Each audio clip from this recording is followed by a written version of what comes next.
আকিটারে ধরতে পারবা কিনা একটু কও। এরপরে সুলাইমান নবীর সাথে তোমরা পাল্লা দিবা। লাফায়ও না, বাহাদুরি দেখাও না। সব জায়গায় বাহাদুরি চলে না, সব জায়গায় চাপা বাজিও চলে না। এখানে চাপা মারার জায়গা না, বাহাদুরি দেখানোর জায়গা না। জানুনি ইন্নাল মুলুকা ইদা দাখালু কারিয়াতান আফসাদুহা।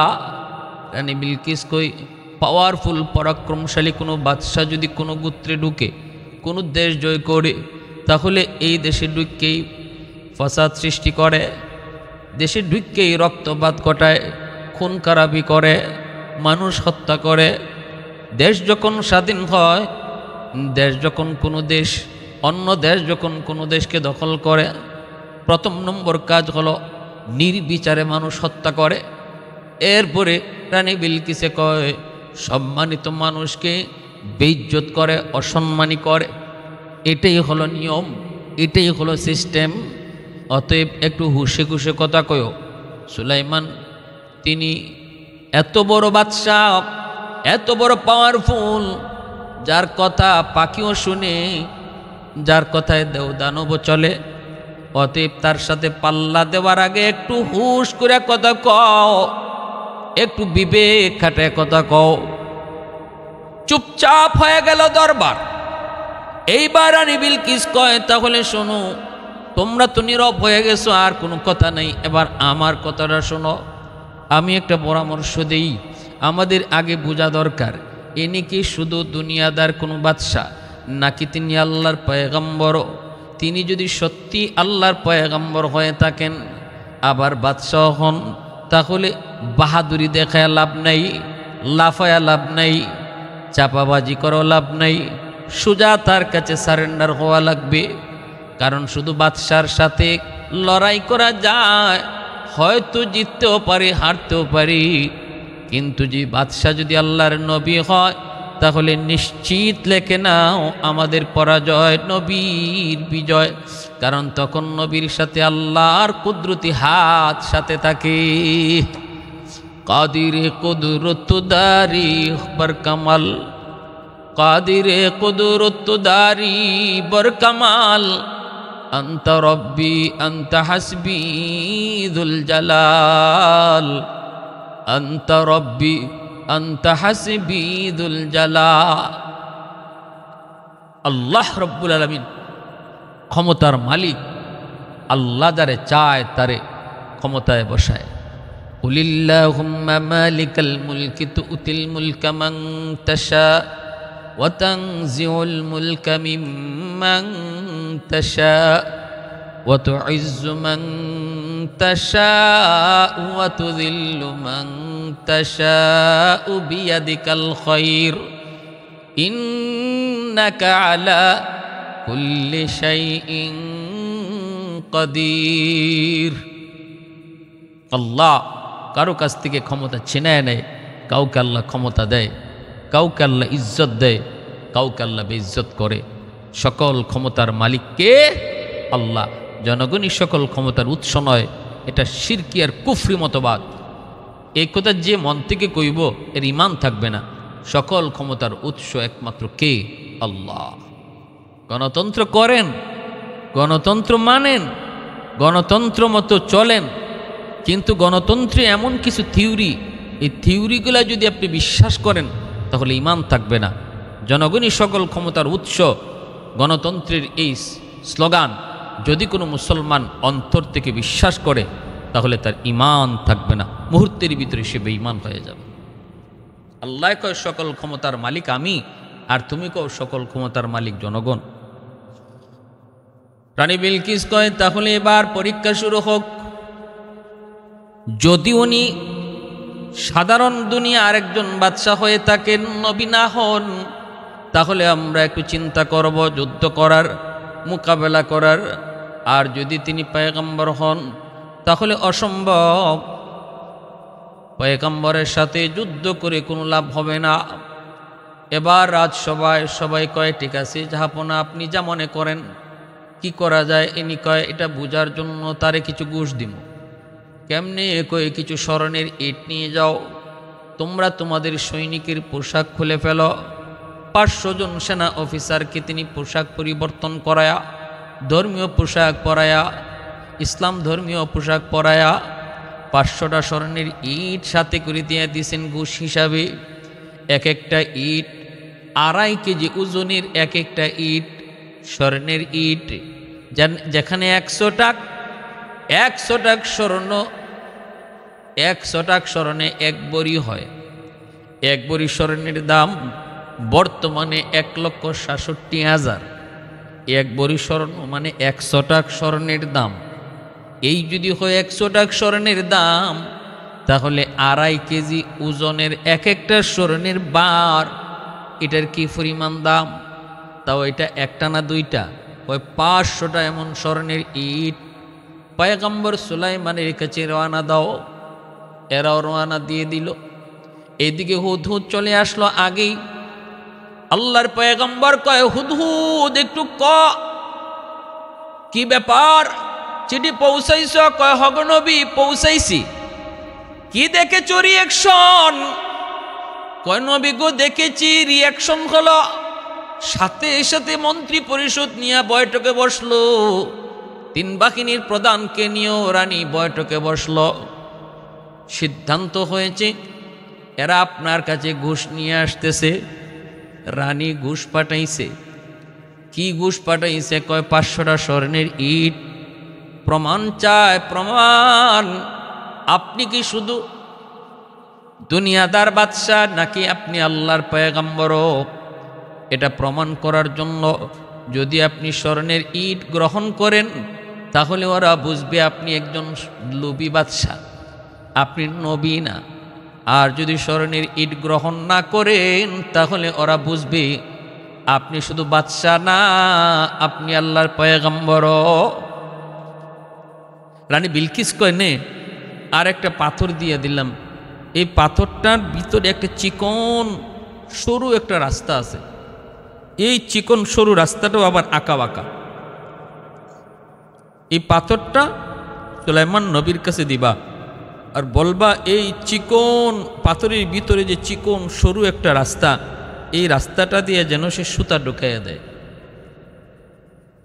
এটা নিয়ে 500 জন সেনা অফিসার রওনা দিছে। রানী বিলকিসের নিয়ত হইল, বুঝার উদ্দেশ্য হইল যে এই যে চিকন রাস্তা পাথরের ভিতরে, যে রাস্তাটা শুধু ডাইরেক্ট না, আবার আঁকা বাঁকা, এটা কোনো মানুষের পক্ষে সম্ভব নয় এর ভিতর দিয়ে সুতা প্রবেশ করানো। যদি তিনি নবী হন, তাহলে আল্লাহ চাইলে সম্ভব, মানুষের পক্ষে সম্ভব নয়। এই কারণে সে বলছে, নাও সুতা ঢুকে আইনো। 500টা স্বর্ণের ইট, এক একটা ইট 2.5 কেজি ওজনের, নিয়ে 500 জন সেনা অফিসার রওনা দিল। আমার ভাইরা, বন্ধুরা, যুবক, এই খবর যেই মাত্র সুলাইমান পয়গম্বরের কাছে হুদহুদ পাখি জানায়া দেয়, সাথে সাথে পয়গম্বর দেওদানবকে আদেশ করলেন, তোমরা আমার রাজদরবার থেকে কয়েক কিলোমিটার রাস্তা স্বর্ণের রাস্তা বানাইয়া স্বর্ণের কার্পেটিং করে দাও। প্রতিটা ইট যেন হয় স্বর্ণের, কার্পেটিং হয় যেন স্বর্ণের। 1-2 কিলোমিটার না, অনেক কিলোমিটার রাস্তা। মেইন রোড থেকে আমার দরবার পর্যন্ত আসতে 6 কিলোমিটার আছে।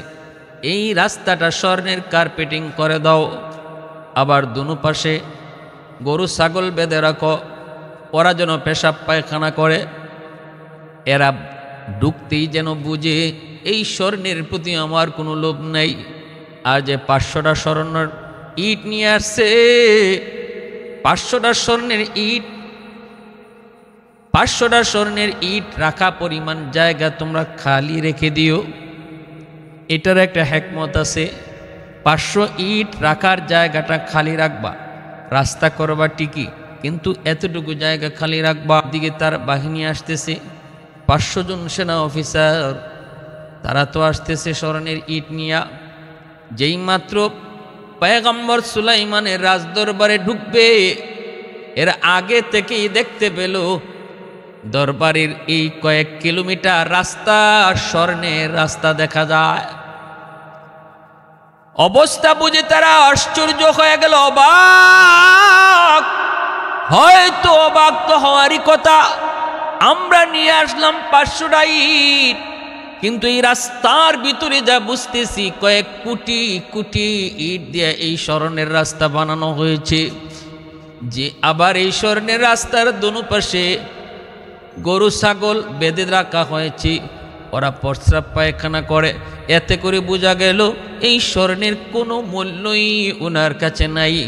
একটু আগায় আবার এক কদম পিছায়, একটু আগায় তো আবার পিছায়, একজন আরেকজনের দিকে তাকায়, কি লিয়ে যাইতেছে ঘুষ, আর দেখতেছে কি গেলে আমাদের ইজ্জত থাকবে নি, গেলে নি আবার মাইর খাই, গেলে নি আবার ধরা খাই।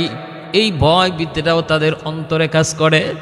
সামনের দিকে যায়, যে তারা হঠাৎ করে দেখতে পেল এত সুন্দর কার্পেটিং স্বর্ণের রাস্তা, এই রাস্তার মাঝখানে 500 ইট রাখার জায়গা খালি। থমকে গেল বাহিনী, থমকে গেল, অবাক কাণ্ড।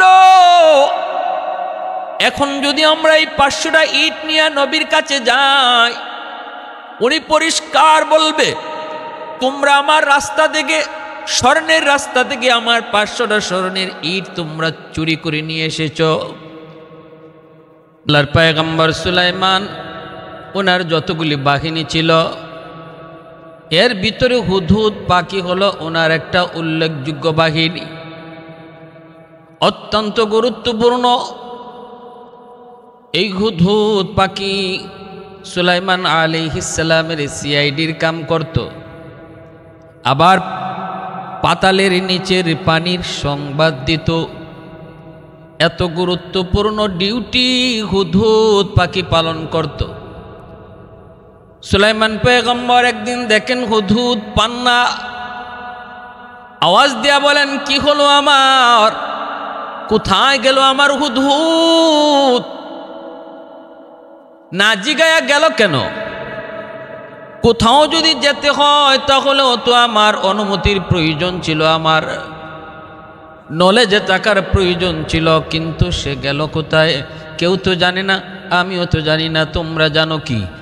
অন্যান্য পাখিরা কয়, না গো পয়গম্বর, আমরাও জানি না। ঈগল পাখি হলো পাখিদের সর্দার।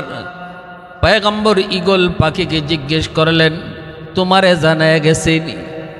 ঈগল কয়, না গো নবী, আমাকেও হুদহুদ জায়গায় জিজ্ঞেস করে যায় নাই।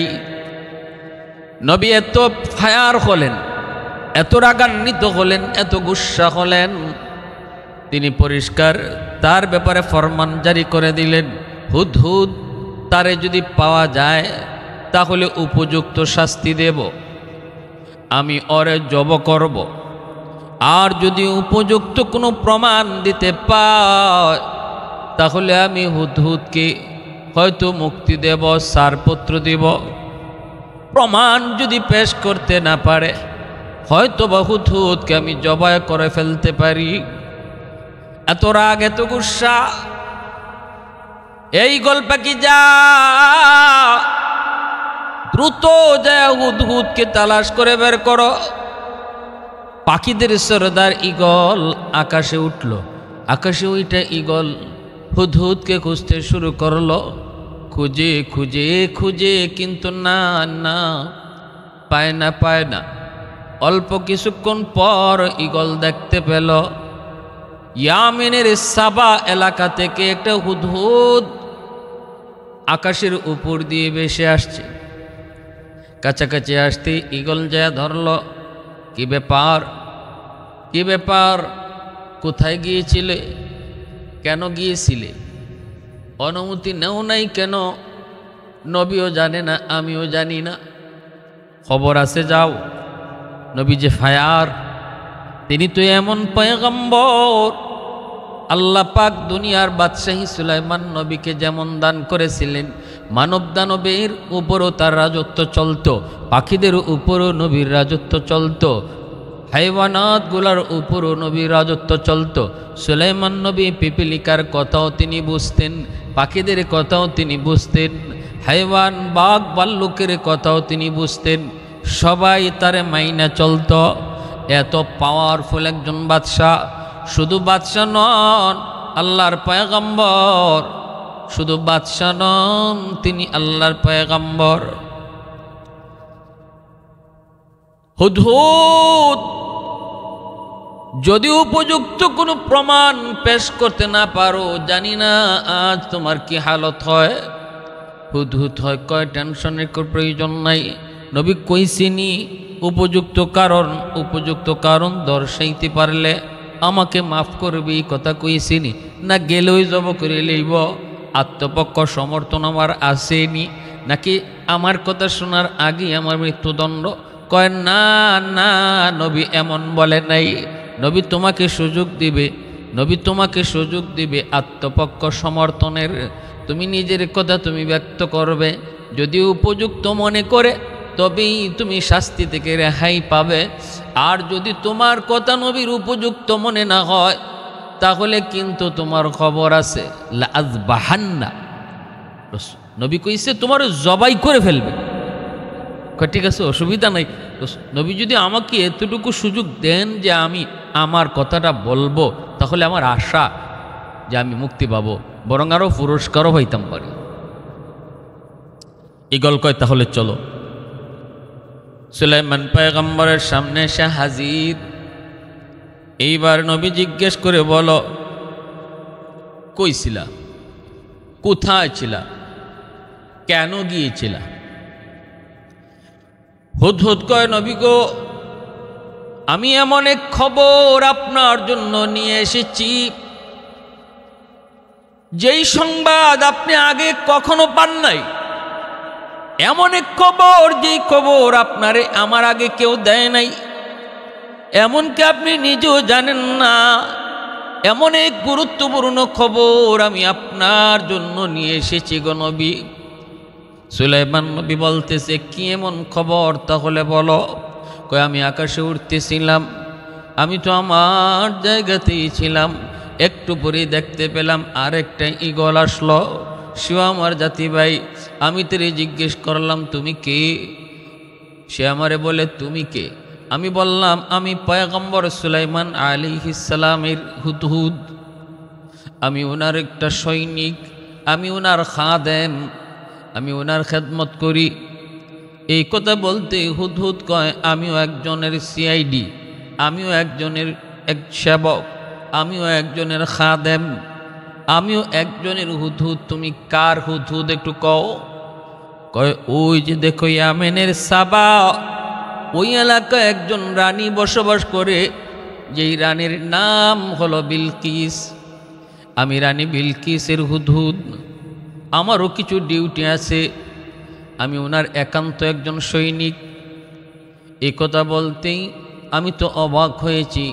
কয় কি, সুলাইমান পয়গম্বর আল্লাহ পাকের নবী, তামাম দুনিয়ার বাদশাহ, অথচ ওনার রাজ্যের ভিতরে কোনো এক জায়গায় একজন মহিলা রাজত্ব করে, নবী তা জানে না। কেমন করে সেটা হয়? আমি বললাম তুমি আমাকে নিয়ে যাও, আমারে তুমি দেখাইবানি তোমার রানীর রাজ্য? কয়, হ দুস্থ আয়, আমার রানীর রাজত্ব তোরে একটু দেখাই। এই বইলা আমাকে নিয়ে গেল। আমি যা দেখলাম, নবী জিজ্ঞেস করে কি দেখেছ? হুদহুদ কয়, নবী গো, আমি দেখেছি সেখানে একজন রানী, নাম বিলকিস, অনেক সুন্দর রাজ্য তার, ধনে বনে জনে সর্বদিক দিয়ে সে অনেক অনেক উপরে। ধনবল যেমন, জনবল তেমন, অস্ত্রবল তেমন, সুন্দরীও তেমন।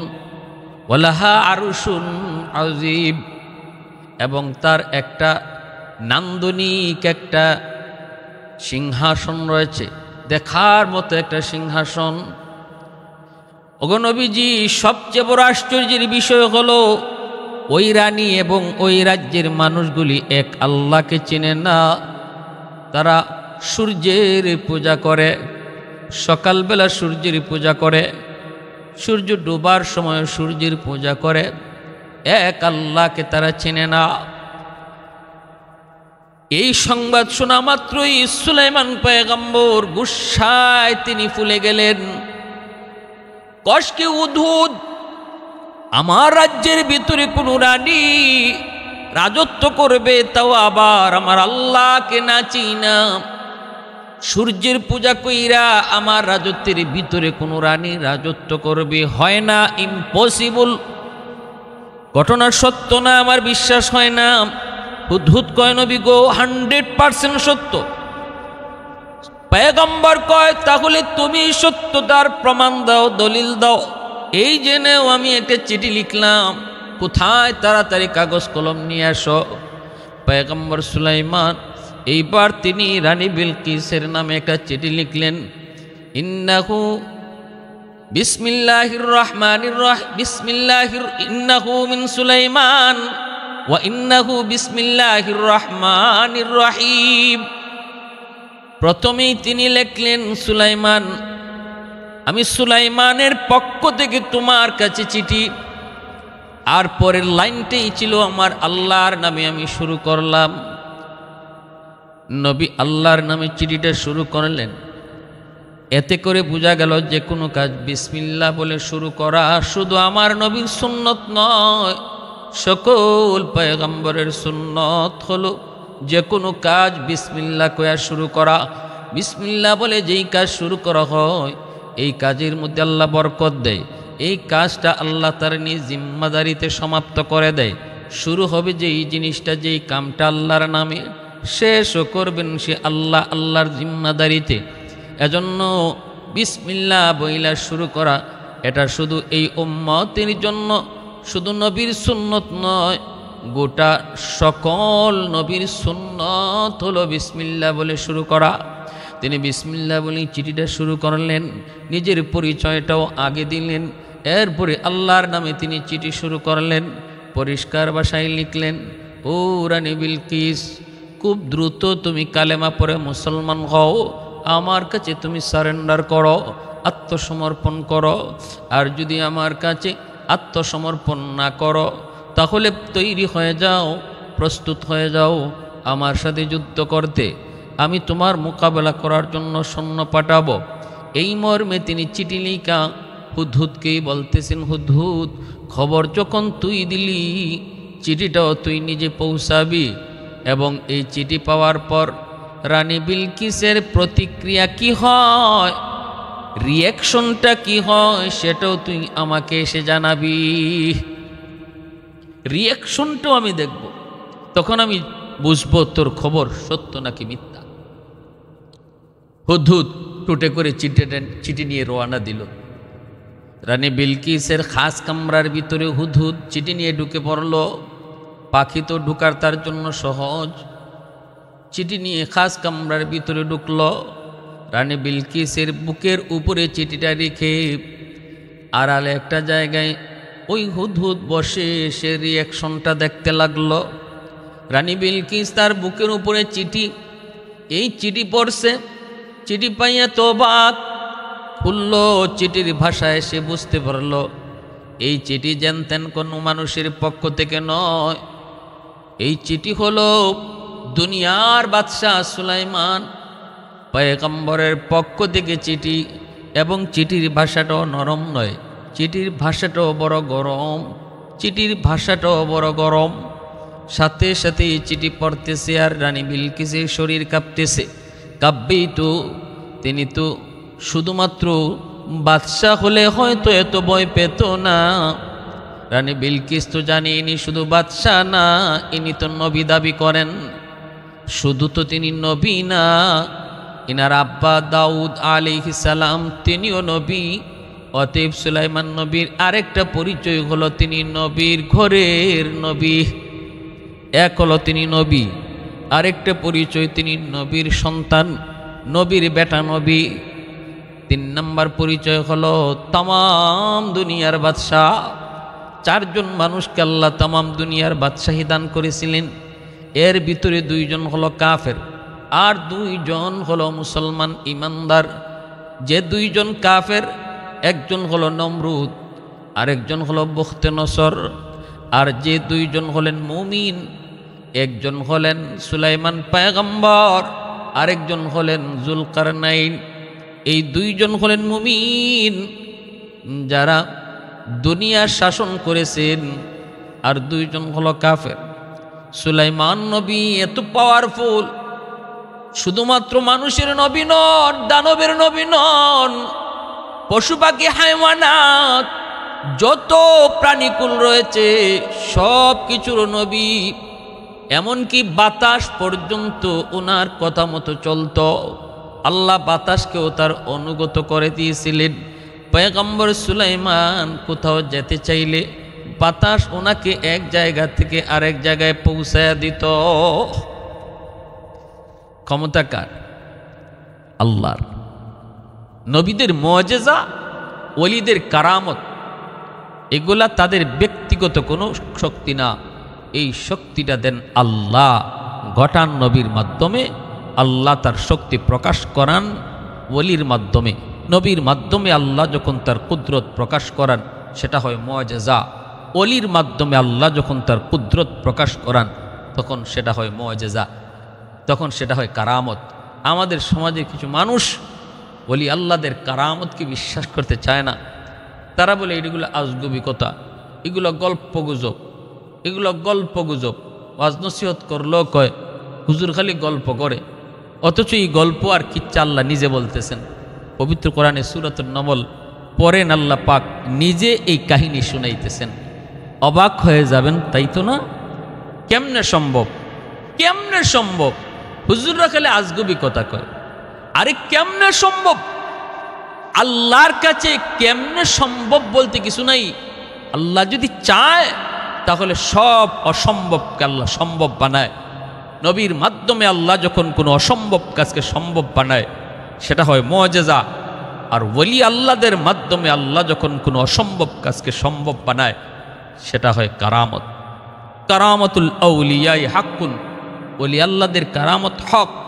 নবীদের মুআজিজা যেমন হক, ওলি আল্লাহদের কারামত হক। এখানে একজন নবীর কথা আল্লাহ বলতেছেন। সূরাতুন নমলে আল্লাহ পাক আরেকজন ওলির কথাও বলবেন। একজন ওলির কারামতের ঘটনা ওই সূরার মধ্যে আল্লাহ বলছেন।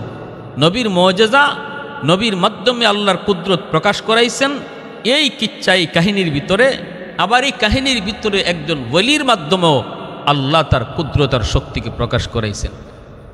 এরপরও বলো যে ওলিদের কারামত মানি না। কোথায় বলছেন? একটু সামনের দিকে, একটু মনোযোগ দিয়ে শুনুন।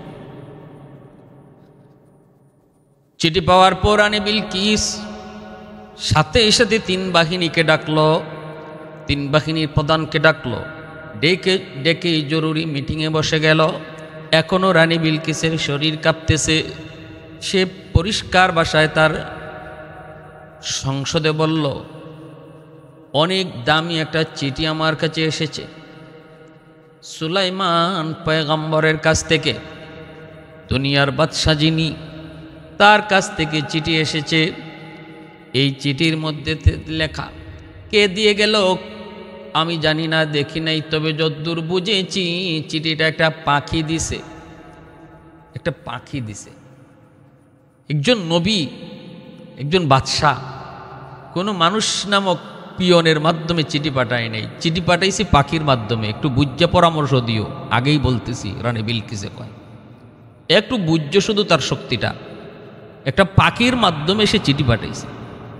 সেই পাখিও আমার খাস কামরায় ঢুকছে। কিভাবে ঢুকলো, কোন দিক দিয়ে ঢুকলো আমি বুঝি নাই। আমি এখনো বেকুফ, আমি এখনো আশ্চর্য, আমি এখনো হতবম্ব যে কিভাবে ঢুকলো। সেই চিঠি আবার আমার বুকে রাখলো, রেখে চিঠি আবার পাখিটা অদৃশ্য হয়ে গেল। অতএব তোমরা পরামর্শ দাও কি করতে পারি। ইনি পরিষ্কার লিখছেন, হয় কালেমা পড়ে মুসলমান হও, নয় আমার সাথে যুদ্ধ করতে তৈয়ার হও। বলো তোমরা কি করবা। সাথে সাথে রাজ পরিষদের ভিতরে 3 বাহিনী তাড়ায় গেছে। ম্যাডাম ভয় পেন না, ভয় পাওয়ার কোনো কারণ নাই। আমরাও ক্ষমতার দিক দিয়ে কম না। আমরা সব ধরনের অস্ত্র, সব ধরনের শক্তি, সব ধরনের পাওয়ার আমাদের কাছে রয়েছে। আমরা কেন ভয় পাবো? কেন ভয় পাবো? ভয় পাওয়ার কারণ নাই। আপনি আদেশ করেন, আমরা যুদ্ধ করতে তৈয়ার। রানী বিলকিস কয় একটু হুশে ঘুষে কথা কও, হুশে ঘুষে কথা কও। নবীরে ধরবায় পড়ে আগে কো সুলাইমান যে পাখিরি দিয়ে চিঠি পাঠাইছে ওই পাখিটারে ধরতে পারবাইনি, পাখিটারে ধরতে পারবা কিনা একটু কও। এরপরে সুলাইমান নবীর সাথে তোমরা পাল্লা দিবা, লাফায়ও না, বাহাদুরি দেখাও না।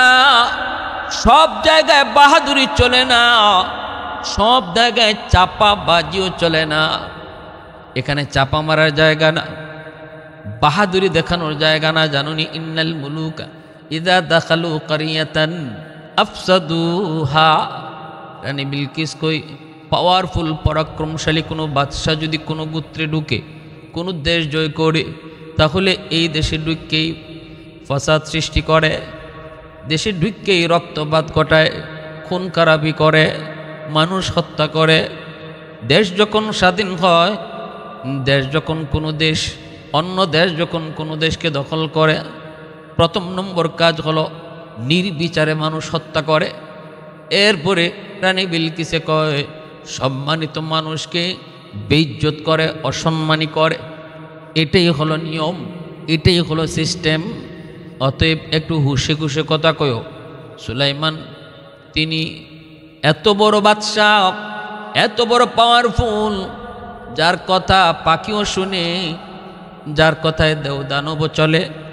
অতএব তার সাথে পাল্লা দেওয়ার আগে একটু হুশ করে কথা কও, একটু বিবেক খাটায় কথা কও। চুপচাপ হয়ে গেল দরবার। এইবার রানী বিলকিস কয় তাহলে শোনো, তোমরা তো নীরব হয়ে গেছো, আর কোনো কথা নেই, এবার আমার কথাটা শোনো। আমি একটা পরামর্শ দেই, আমাদের আগে বোঝা দরকার ইনি কি শুধু দুনিয়াদার কোনো বাদশাহ, নাকি তিনি আল্লাহর পয়গম্বর। তিনি যদি সত্যি আল্লাহর পয়গম্বর হয়ে থাকেন, আবার বাদশাহ হন, তাহলে বাহাদুরি দেখায় লাভ নাই, লাফায়া লাভ নাই, চাপাবাজি করো লাভ নাই, সোজা তার কাছে সারেন্ডার হওয়া লাগবে। কারণ শুধু বাদশার সাথে লড়াই করা যায়, হয়তো জিততেও পারি, হারতেও পারি, কিন্তু যে বাদশাহ যদি আল্লাহর নবী হয়, তাহলে নিশ্চিত লেখে নাও আমাদের পরাজয়, নবীর বিজয়। কারণ তখন নবীর সাথে আল্লাহর কুদরতি হাত সাথে থাকে। কাদিরে কুদরতদারি বর কামাল, কাদিরে কুদরতদারি বর কামাল, আনতা রব্বি আনতা হাসবি যুল জালাল, আনতা রব্বি আনতা হাসবি যুল জালাল। আল্লাহ রব্বুল আলামিন ক্ষমতার মালিক। আল্লাহ যারে চায় তারে ক্ষমতায় বসায়। কুলিল্লাহুম্মা মালিকাল মুলকি তুতিল মুলকা মান তাশা ওয়া তানজিউল মুলকা মিম্মান তাশা ওয়া তুইজ্জু মান তাশা ওয়া তুযিল্লু মান তাশা বিয়াদিকাল খায়র ইন্নাকা আলা কুল্লি শাইইন কাদির। আল্লাহ কারো কাছ থেকে ক্ষমতা ছিনায় নেয়, কাউকে আল্লাহ ক্ষমতা দেয়, কাউকে আল্লাহ ইজ্জত দেয়, কাউকে আল্লাহ বেইজ্জত করে। সকল ক্ষমতার মালিককে আল্লাহ। জনগণই সকল ক্ষমতার উৎস নয়, এটা শিরকি আর কুফরি মতবাদ।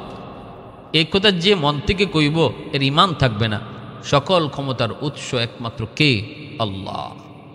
গণতন্ত্র করেন, গণতন্ত্র মানেন, গণতন্ত্র মতো চলেন, কিন্তু গণতন্ত্রে এমন কিছু থিওরি, এই থিওরিগুলো যদি আপনি বিশ্বাস করেন তাহলে ঈমান থাকবে না। জনগণই সকল ক্ষমতার উৎস, গণতন্ত্রের এই স্লোগান যদি কোনো মুসলমান অন্তর থেকে বিশ্বাস করে তাহলে তার ঈমান থাকবে না, মুহূর্তের ভিতরে সে বেঈমান হয়ে যাবে। আল্লাহ কয় সকল ক্ষমতার মালিক আমি, আর তুমি কও সকল ক্ষমতার মালিক জনগণ। রানী বিলকিস কয় তাহলে এবার পরীক্ষা শুরু হোক। যদি উনি সাধারণ দুনিয়া আরেকজন বাদশাহ হয়ে থাকেন, নবী না হন, তাহলে আমরা একটু চিন্তা করব যুদ্ধ করার, মোকাবেলা করার। আর যদি তিনি পয়গম্বর হন তাহলে অসম্ভব, পয়গম্বরের সাথে যুদ্ধ করে কোনো লাভ হবে না। এবার রাজসভায় সবাই কয় ঠিক আছে জাহাপনা আপনি যা মনে করেন কি করা যায়। ইনি কয় এটা বোঝার জন্য তারে কিছু ঘুষ দিব। কেমনে কয়ে কিছু স্মরণের ইট নিয়ে যাও, তোমরা তোমাদের সৈনিকের পোশাক খুলে ফেলো। 500 জন সেনা অফিসারকে তিনি পোশাক পরিবর্তন করায়া, ধর্মীয় পোশাক পরায়া, ইসলাম ধর্মীয় পোশাক পরায়া 500টা স্মরণের ইট সাথে করে দিয়ে দিয়েছেন ঘুষ হিসাবে। এক একটা ইট 2.5 কেজি ওজনের, এক একটা ইট স্বর্ণের ইট। যেখানে 100 টাক স্বর্ণ, 100 টাক স্বর্ণে 1 বড়ি হয়। 1 বড়ি স্বর্ণের দাম বর্তমানে 1,67,000। 1 বড়ি স্বর্ণ মানে 100 টাক স্বর্ণের দাম। এই যদি হয় 100 টাক স্বর্ণের দাম, তাহলে 2.5 কেজি ওজনের এক একটা স্বর্ণের বার, এটার কি পরিমাণ দাম? তাও এটা একটা না দুইটা, ওই 500টা এমন স্বর্ণের ইট পয়গম্বর সুলাইমানের কাছে রওনা দাও। এরাও রওনা দিয়ে দিল। এদিকে হুদহুদ চলে আসলো আগেই। আল্লাহর পয়গম্বর কয় হুদহুদ একটু কি ব্যাপার, চিঠি পৌঁছাইছ? কয় হগ নবী পৌঁছাইছি। কি দেখেছ রিয়াকশন?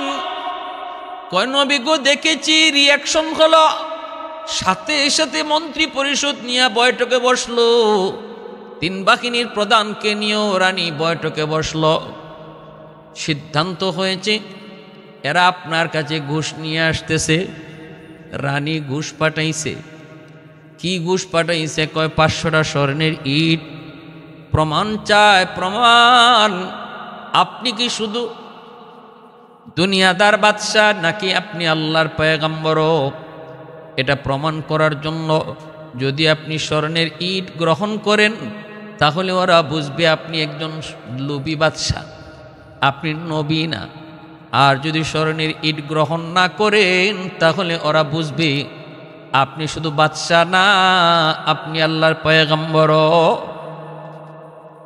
রানী বিলকিস কয় নে আর একটা পাথর দিয়ে দিলাম।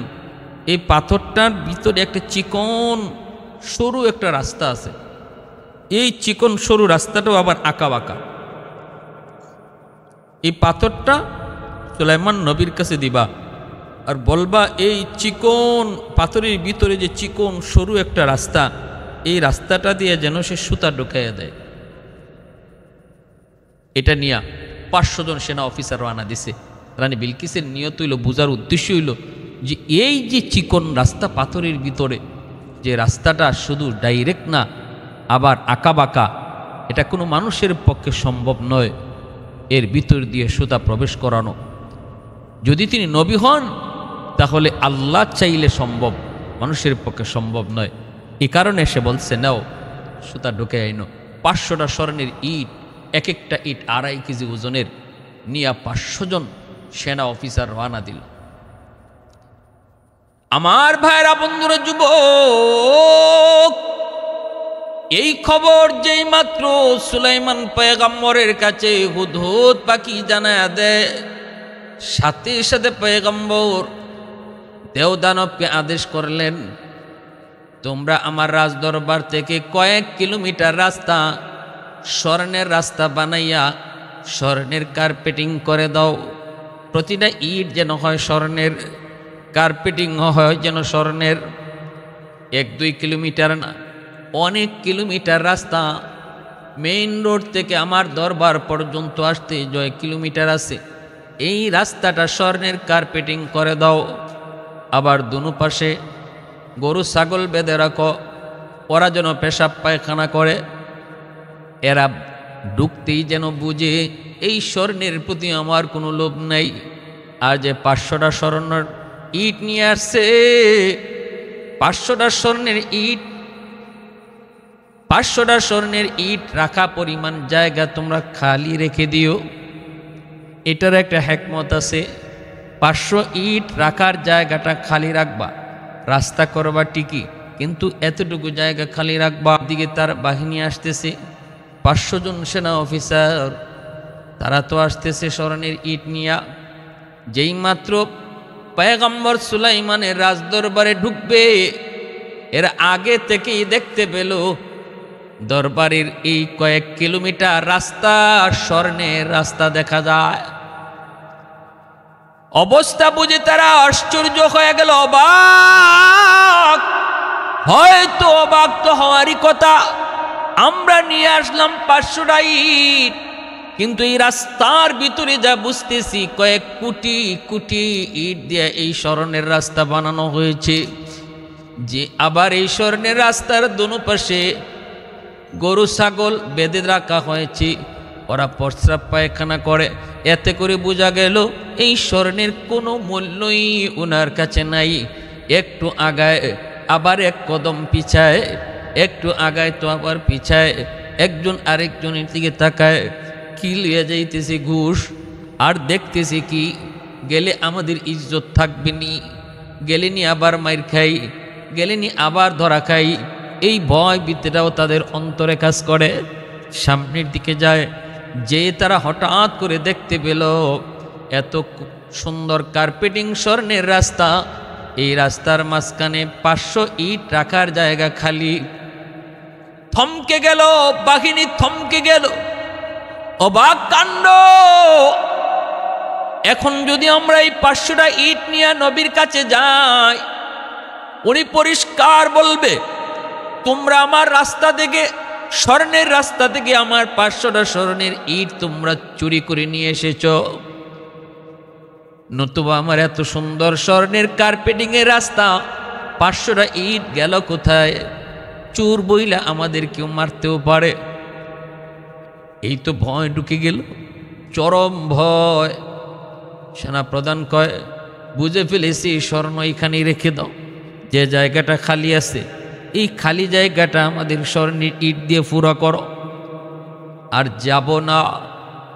এমন একজন নবী, এমন একজন বাদশাহ, তারে না দেইখা আমি ইয়ামেন যাব না। আসলো নবীর সামনে। আসার পরই আল্লাহর নবী সুলাইমান তাদেরকে বলতেছেন, তোমরা মনে করেছ আমাকে ঘুষ দিয়ে তোমরা কিনে ফেলবা? আরে আমি দুনিয়ার তার কোনো বাদশাহ না, আমি আরব আমিরাতের কোনো বাদশাহ না, বর্তমানের সৌদি যুবরাজের মতো কোনো বাদশাহ না। ফিলিস্তিনের পক্ষে আওয়াজ উঠায় মাঝে মাঝে, বোঝা যায় মনে হয় ফিলিস্তিনের পক্ষে কথা কয়, কিন্তু কিছুদিন পরেই দেখা যায় আবার সুর ঘুরায় ফেলে। গতকালকেও দেখলাম আরব আমিরাতের শায়েখ আমেরিকার প্রেসিডেন্ট ডোনাল্ড ট্রাম্পকে নিয়ে তার দেশে এসে এমন সংবর্ধনা দিতেছে মুসলিম নারীদেরকে, চুল নাচায়া নাচায়া এই ট্রাম্পকে সংবর্ধনা দেয়। আজকে আবার দেখলাম আল্লাহর ঘর মসজিদের ভিতরে ট্রাম্পকে নিয়ে ওই আরব আমিরাতের শায়েখ জুতা পইরা আল্লাহর ঘর মসজিদে ঢুকছে। এ আল্লাহর গোলাম, একটু চিন্তা করে দেখো, কত বড় দুনিয়াদার বাদশা হইলে পরে এমনটা করতে পারে। যে ট্রাম্পের হাতের মধ্যে ফিলিস্তিনের শিশুদের রক্তরি যুবক, যে ট্রাম্পের হাতে ফিলিস্তিনের হাজারো হাজারো শিশুদের রক্ত, সেই ট্রাম্পকে মসজিদের ভিতরে জুতা পরায় হাঁটায়, মুসলিম নারীদেরকে নিয়ে তারে ফুলের সম্ভাষণ দেয়। কেন হয়েছে? কারণ সে দুনিয়াদার বাদশা। একটা আওয়াজ দেয় ফিলিস্তিনের পক্ষে, আবার কিছুদিন পরে আবার সুর ঘুরায় ফেলে। কয়েকদিন পরে আমেরিকার বাদশারে প্রেসিডেন্টে আবার দাওয়াত করে। কারণ কি জানোনি? কারণ হলো তলে তলে ঘুষ পেয়ে যায়। যেমনটা রানী বিলকিস সুলাইমান নবীকে করেছিল। যদি তিনি দুনিয়াদার বাদশাহ হন, তাহলে আমার দেওয়া ঘুষ পেয়ে তিনি নীরব হয়ে যাবেন, চুপ হয়ে যাবেন। এমনটাই বর্তমানে আমেরিকা সহ ইসরায়েল বেদিন বেঈমানগুলি, মুসলিম রাষ্ট্রপ্রধান যারা দুনিয়াদার বাদশাহ, তাদেরকে তলে তলে গোপনে গোপনে স্বর্ণ দিয়া, টাকা দিয়া, নারী দিয়া ওরা কিনে ফেলেছে। কারণ এরা দুনিয়াদার বাদশাহ। এজন্যই আমেরিকার গোলাম হয়ে আছে, এজন্যই ইসরায়েলের গোলাম হয়ে আছে। পয়গম্বর সুলাইমান তিনি তো এমন নন, তিনি তো আল্লাহর পয়গম্বর। সুলাইমান নবী কয়, তোমাদের রানী বিলকিস রং নাম্বারে ডায়াল করেছে। আমি শুধু দুনিয়াদার কোনো বাদশা না, আমাকে স্বর্ণের ইট দিয়ে কিনা যায় না। আমি আল্লাহর পয়গম্বর, কই তোমার রানীর দেওয়া সেই পাথরটা দাও। বলতেই তো ওরা অবাক, পাথরের খবরও তো নবী পেয়ে গেছে। বলে হ, পাথরটা দাও, আমি সুতা ঢুকাইয়া দিতেছি। এইবার সেনাপ্রধান, এবার 500 জন প্রতিনিধি তারা ভয় পেয়ে গেল। আমাদের রাজদরবারে বসে আমরা সুলাইমান নবীর বিরুদ্ধে কত কথাই না বলেছি। কেউ বলেছি এন করব তেন করব, কেউ বলেছে সুলাইমানকে গাছে ঝুলাই দিব। মনে তো হয় সব কথাই উনার কানে এসেছে, নতুবা আমরা যে পাথর নিয়ে এসেছি এই পাথরের খবর তো বিলকিস রানী আর আমরা ছাড়া কেউ জানার কথা না। তাহলে বোঝা গেল সব খবর এসেছে। ভয়ে কাঁপতে শুরু হলো। সুলাইমান আলাইহিস সালাম পাথরটাকে তিনি হাতে নিলেন। চিকন সরু একটা রাস্তা পাথরের ভিতর দিয়া, আবার সেই রাস্তাটা এরকমভাবে অনেক ঘোরানো পেঁচানো। কেমন করে তিনি সুতা ঢোকাবেন? সুলাইমান নবী একটা পিপিলিকারে ডাক দিলেন। পিপিলিকাটা আসলে পরে নবী পিপিলিকারে বলতেছে, এই পিপিলিকা, তুমি এই চিকন সরু রাস্তা দিয়ে তুমি ঢুকো, তোমার মুখে এই সুতাটা নিয়ে তুমি ঢুকো, আবার পাথরের ভিতর দিয়া ওই পাশ দিয়ে তুমি বের হও। নবীর আদেশ পাওয়া মাত্রই তাদের সবার সামনে পিপিলিকা সুতা মুখে নিয়ে এই চিকন সরু রাস্তা দিয়ে ঢুকলো, ওই রাস্তা দিয়ে বের হয়ে আসলো। নবী সুতা ঢুকাইয়া ওদের হাতে দিয়া বলেন, নাও, তোমাদের রানী বিলকিস যেই সুতা ঢুকাইতে বলছিল সুতা ঢুকাইয়া দিলাম, মন চাইলে বইল যেন এই পাথরটা গলার হার বানায়। হায় হায় হায় হায়, কোন রকম জানে বাচ্চা আইসলো। রানী বিলকিসের কাছে আইসা ওরা হতাশ। বিলকিস রানী কই কি হইছে? কি হইছে আর কইয়েন না, কি হইছে কইয়েন না, খন আল্লাহ যে আমরা বাসায় আনছে। কই কি? কই যত কথা আমরা এখানে কইছি সুলাইমান নবীর বিরুদ্ধে, সব কথা কে বা কারা কইছে আল্লাহ জানে। পাথর যে আপনি দিছিলেন, এই পাথরের খবর আমাদের আগে নবীরে কে জানাই দিছে। স্বর্ণের ইট যে দিছিলেন, এই স্বর্ণের ইট, এই 500 ইট লইয়া যাইতাম, আপনি অত ফকিন্নির ফকিন্নি, আর আমরাও এমন ফকিন্নি। যায়া দেখি এমন কোটি কোটি স্বর্ণের ইট দিয়া সুলাইমান নবী রাস্তা বানায় রাখছে। এখন আমি 500 ইট তারে ঘুষ দিতাম, কোন মুখে কোন শরমে? শরম আছে না নি?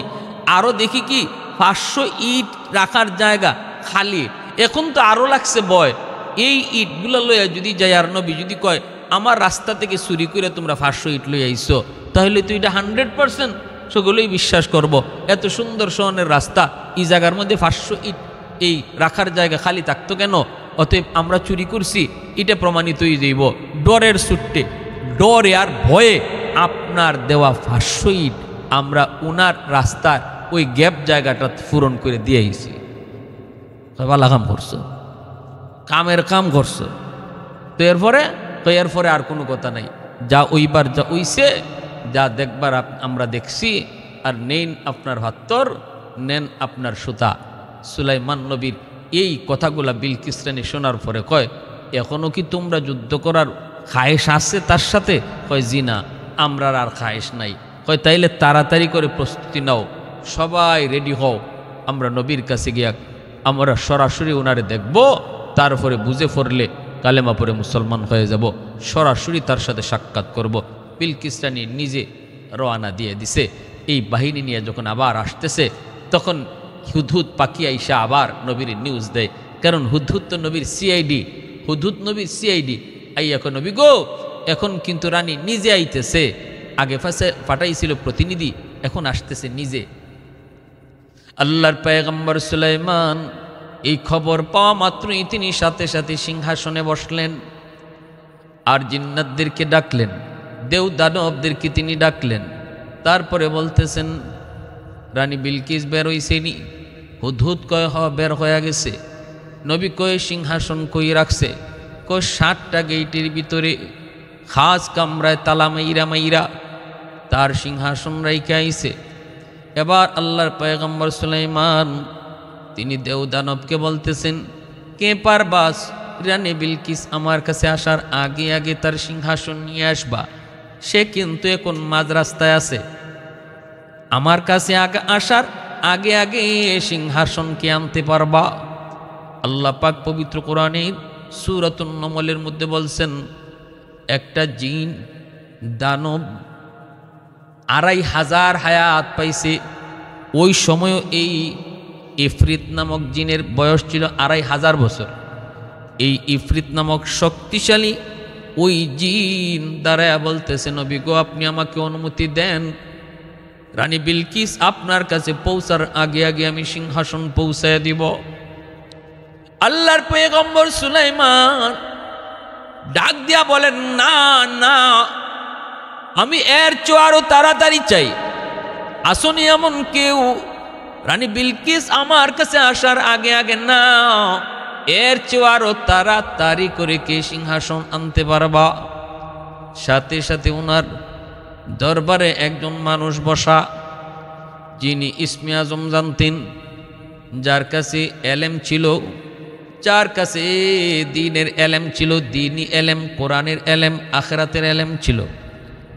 এই এলমে নূর তার কলিজার মধ্যে ছিল। জিন্নাতেরাও তখন সারেন্ডার করে, কয় না, এর চেয়েও বেশি তাড়াতাড়ি আমাদের দ্বারা সম্ভব নয়, তবে এর চেয়েও যদি তাড়াতাড়ি আনতে হয় তাহলে এটা মানুষের কাম, আমাদের দ্বারা সম্ভব না।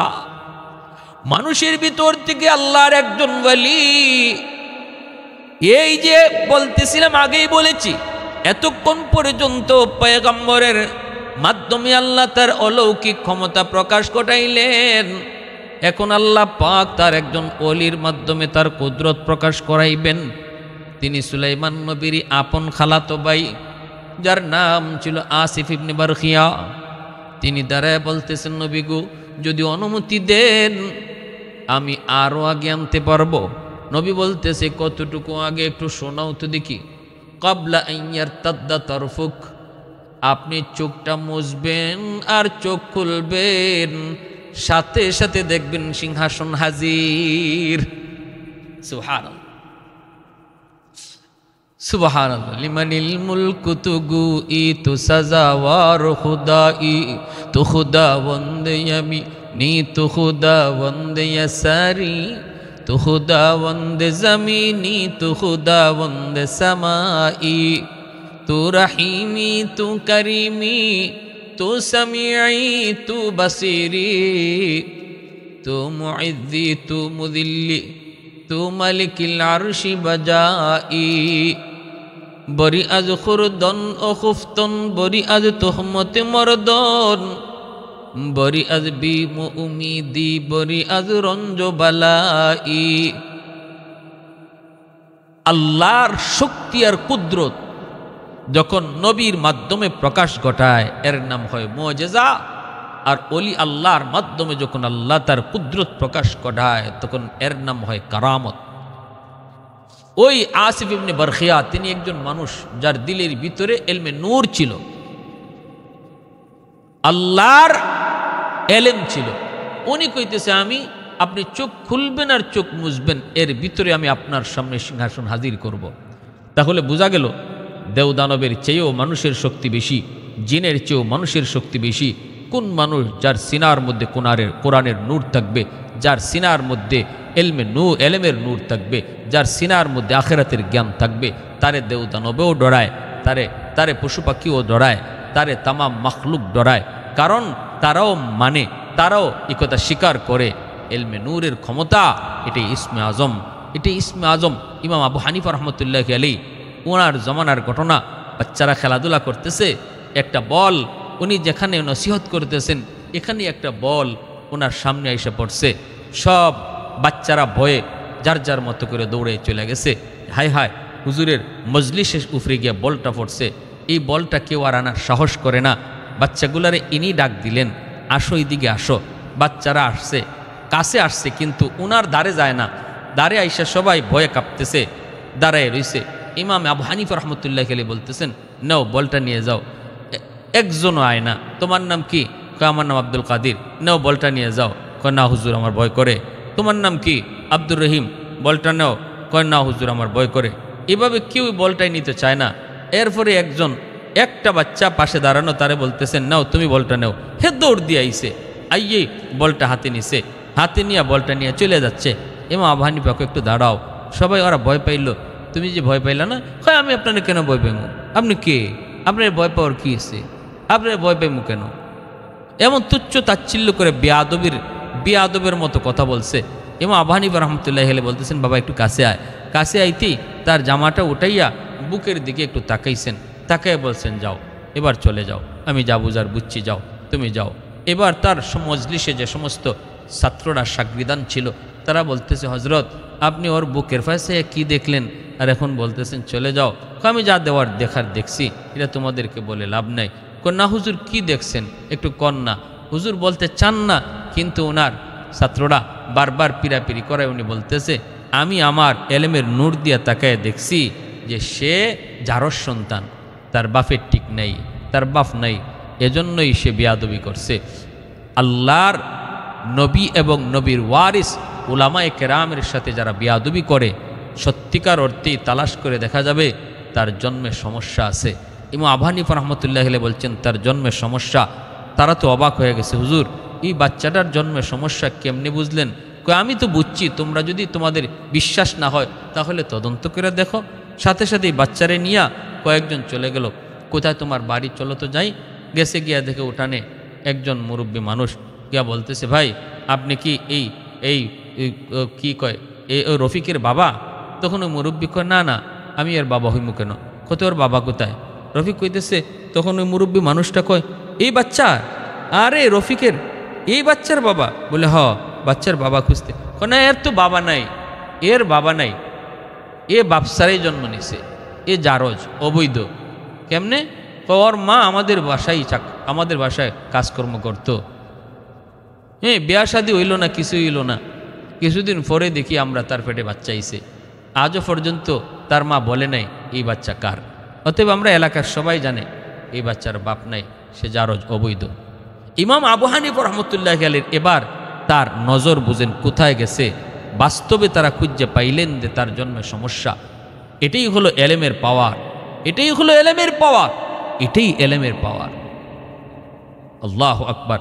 ওই আসিফ ইবনে বরখিয়া সুলাইমান আলাইহিস সালামের আপন খালাতো ভাই, তিনি রাজদরবারে বসা, বলতেছে নবী গো আপনি অনুমতি যদি দেন তাহলে আমি আরও তাড়াতাড়ি চোখ মুছবেন আর খুলবেন, এর ভিতরে সিংহাসন নিয়ে আসবো। আল্লাহর পয়গম্বর সুলাইমান বলেন ঠিক আছে তুমি তাই করো।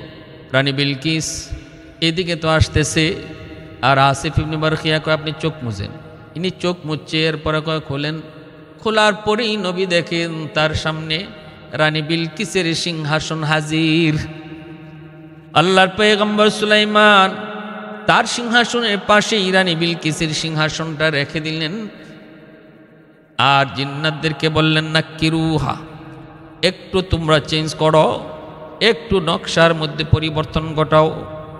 রানী বিলকিস যখন আসলো নবী তারের সামনে বসতে দিলেন। তারে ফুলের সুস্বাগতম জানানো হলো, সংবর্ধনাও দেওয়া হলো। পুরা দরবার তার জন্য আলোকসজ্জায় সজ্জিত করা হলো। সম্মান যা দেওয়ার পরিপূর্ণ সম্মান তারে দিয়েছেন। পাশেই তারে বসাইছেন। সুলাইমান নবীর পাশেই সিংহাসন রানী বিলকিসের। রানী বিলকিস এই সিংহাসনের দিকে তাকায় আর শুধু অবাক হয়। ঘটনা কি? আমার সিংহাসন এই জায়গায় কেমন করে আসলো? আমি তো আমার সিংহাসন 7টা গেটের ভিতরে তালাবদ্ধ করে এসেছি, এই সিংহাসন কেমন করে আসলো? বিশ্বাসও করতে পারে না, আবার আমার কইতেও পারে না। সুলাইমান নবী কয় সিংহাসনটা কি তোমার? এটা কি তোমারটার মতো? রানী বিলকিস কয় কান্নাহু, হ এটা তো আমার সিংহাসনের মতোই লাগে। দুজনেরই বুদ্ধি আছে। নবীও জিজ্ঞাসা এটা কি তোমারটার মতো? রানী বিলকিসও কয় আমারটার মতোই তো লাগে। আমারটাই বলে নাই, আমারটার মতোই লাগে। নবী তখন মুচকি হেসে বলেন এটা তোমারই, তোমারটার মতো নয়, সিংহাসন এটা তোমারই। তখনই রানী বিলকিস বুঝে গেছে হায় রে, আমি তো আগে প্রতিনিধির মাধ্যমে শুনেছি তার পাওয়ার, তার শক্তি, এখন তো নিজের চোখে দেখলাম যেই সিংহাসন আমি নিজের হাতে তালাবদ্ধ করে রেখে আসলাম, সেই সিংহাসন আমি আসার আগে আগে নবীর কাছে পৌঁছে গেল। অতএব ইনি তো শুধু সাধারণ বাদশা নন, অবশ্যই তিনি আল্লাহর পয়গম্বর। রানী বিলকিস নবীর কাছে সারেন্ডার করলেন, কালেমা পড়ে মুসলমান হলেন। এরপরে সুলাইমান আলাইহিস সালাম তিনি রানী বিলকিসকে, এক রেওয়ায়ত ইসরায়েলি রেওয়ায়তে এসেছে, বিয়েও করেছেন। বিয়ে কইরা তারে আবার ইয়ামেনের সাবার গভর্নর বানিয়ে রাখছেন। রানী বিলকিসের ওই এলাকার গভর্নর ছিল। আল্লাহ পাক এই ঘটনা পবিত্র কোরআনুল করিমে তিনি নিজে উল্লেখ করছেন, মেসেজ দিয়েছেন, শিখাইছেন, জানাইছেন। সুলাইমান আলাইহিস সালাম তিনি একজন নবী হওয়ার পরও বাদশাহ হইছেন। অতএব একজন আলেম, সে আলেম হইয়া চেয়ারম্যান হইতে পারবে না, আলেম হইয়া এমপি হইতে পারবে না, এমন কোনো কথা, এমন কোনো বিষয় কোরআন হাদিসের কোথাও আমরা পাই নাই। বরং আমরা পাইছি নবী হইয়েও আল্লাহ বাদশাহ বানাইছেন। তাহলে বোঝা গেল বাদশাহী থেকে নবুয়তি অনেক বড়। এরপরে আবার আল্লাহ বাদশাহী দিলেন কেন? একজন আলেম, সে আলেম হইয়েও জনপ্রতিনিধি হইতে পারে। জনপ্রতিনিধি হওয়ার যদি যোগ্যতা তার মধ্যে থাকে, সে অবশ্যই সে দায়িত্ব চেয়ে নেবে, সে দায়িত্ব নিবে, দায়িত্বের প্রার্থী হবে। কারণ তার কাছে দেশের সম্পদ আমানত থাকবে, কোরআন হাদিসের জ্ঞান তার অন্তরে আছে। আল্লাহ উদ্বুদ্ধ করেছেন